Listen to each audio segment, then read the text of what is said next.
Everybody so much for sending me your questions.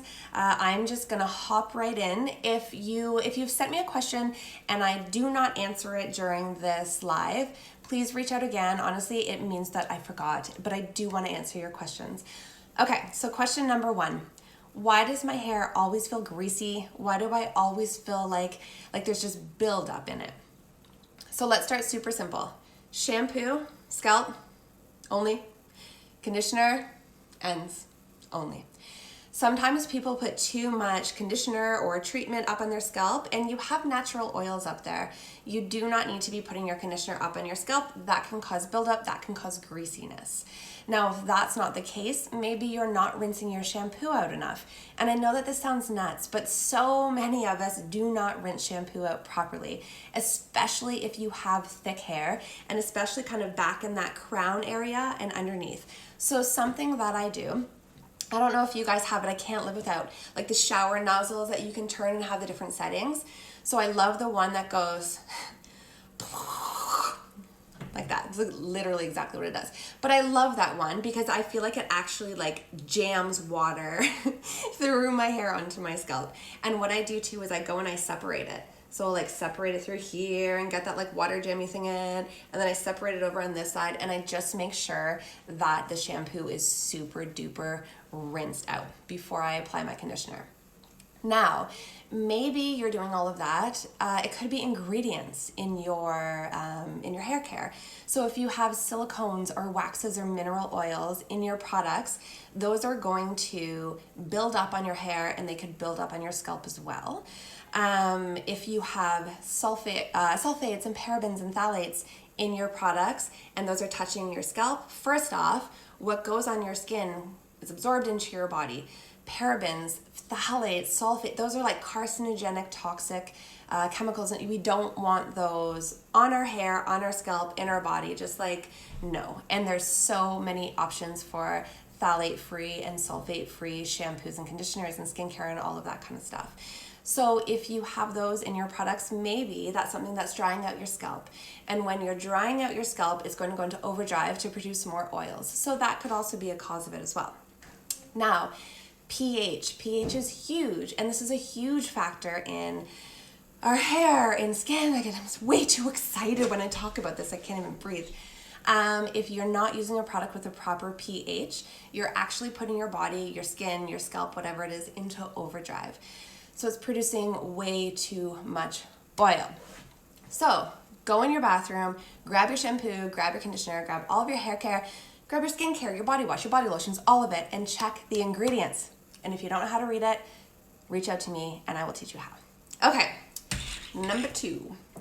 Why does my natural hair feel so different than my colored hair? All right, this is from just the most beautiful woman ever. So she, at the beginning of the pandemic, started growing out her hair because she knew she wasn't gonna make it in every 6-8 weeks.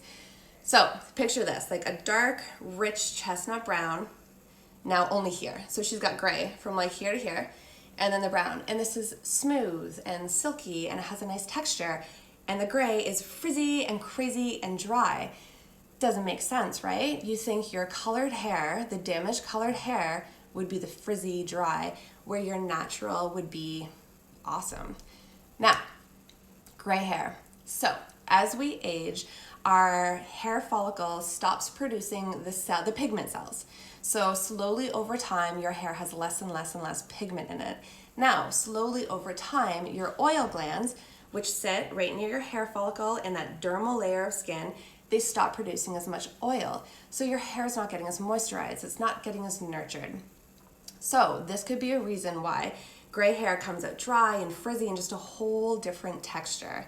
Now, before you go and color your hair, because I think it's so wonderful that you're growing out your gray, why don't instead you look at the ingredients and what you're using. You can get a silk pillowcase that'll stop any sort of friction, which causes the cuticle to kind of be pulled up and all unruly and your hair to be frizzy. You could do oil treatments, super cheap. Grab some extra virgin olive oil, heat it up for 10-15 seconds, and just apply it all to your ends, leave it in overnight. You don't have to go and spend a whole lot of money. Or if you're like, if it really concerns you, you could go get a keratin treatment. So There's a difference. Chemical straightening, like chemical pushes all the cuticle open in your hair, goes in, changes the whole chemical structure of your hair. Damaging. Keratin treatment is gonna go, it's gonna coat, it's just gonna smooth and shine everything. All right, what else do I got here?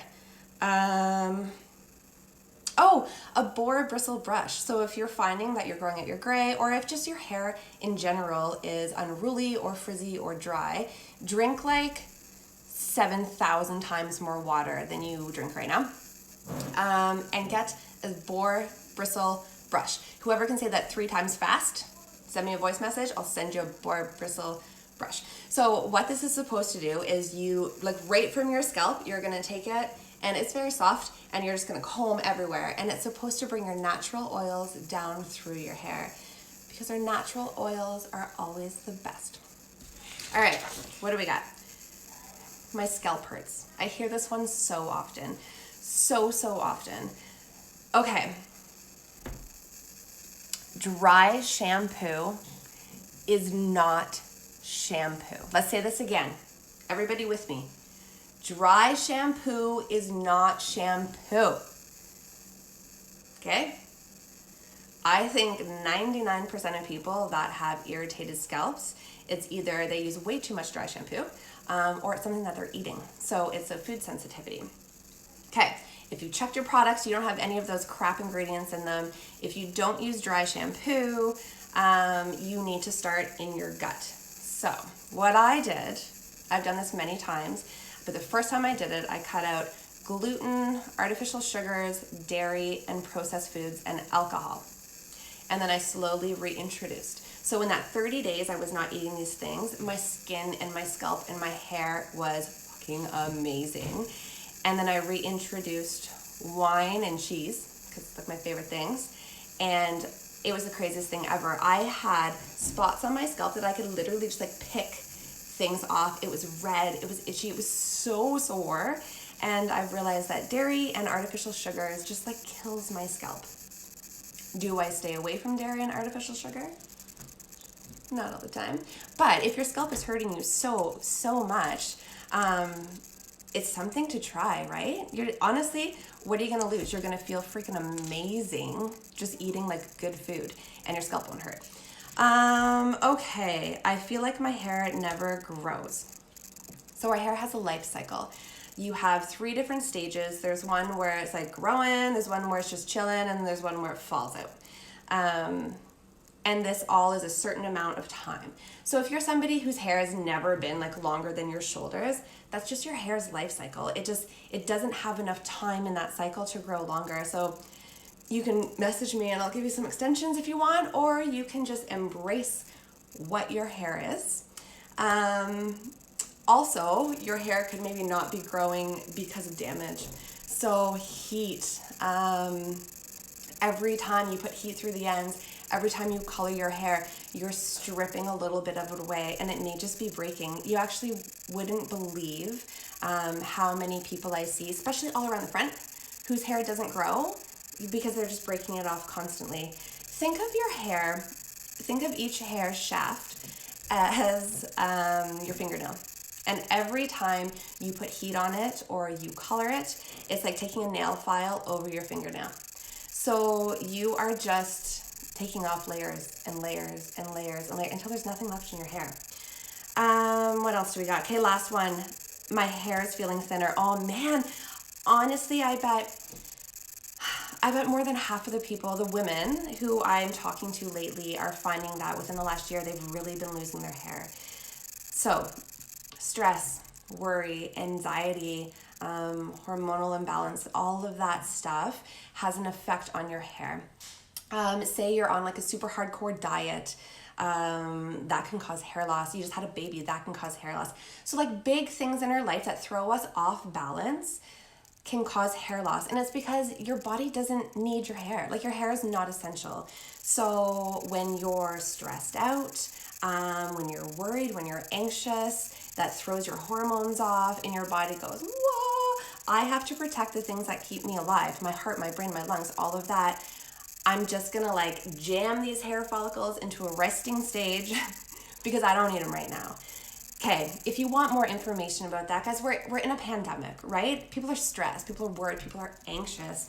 But your thoughts and your feelings and your emotions and the things that you spend all day doing in your head has an effect on your health. Not just whether your hair is falling out, it has a major effect on your body.